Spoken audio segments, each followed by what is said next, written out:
So the contemplative tradition, it's sometimes called the prayer-filled life. It's the tradition that emphasizes the practices of stillness and silence and solitude. Jesus would have modeled this in his life by pulling away from the noise and the crowds and by spending time with his Father in prayer. So we look at the story in Mark 14 of Gethsemane. And it says this: they went to a place called Gethsemane, and Jesus said to his disciples, "Sit here while I pray." He took Peter, James, and John along with him, and he began to be deeply distressed and troubled. "My soul is overwhelmed with sorrow to the point of death," he said to them. "Stay here and keep watch."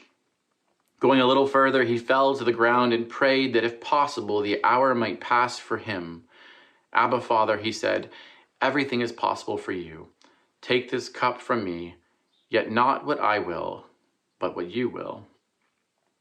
So what set Jesus apart from the disciples was this intimate relationship that he had with the Father. Notice how he addressed God as Abba, Father. The word Abba is similar to our word daddy.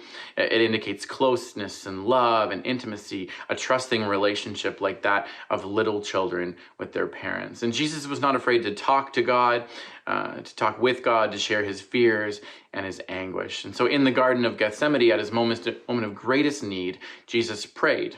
His prayer was faithful. Everything is possible for you. His prayer was honest.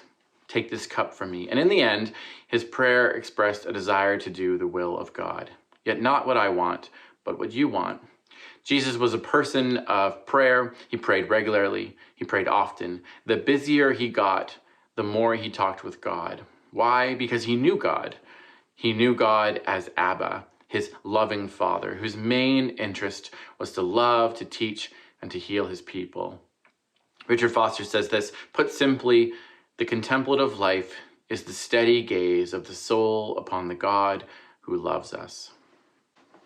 Another great example of this tradition comes in the story of the prodigal son, where we have this wayward son who has left the presence and home of his father, gone off and squandered everything. And when he comes home not feeling not worthy, and maybe perhaps feeling shame and dread.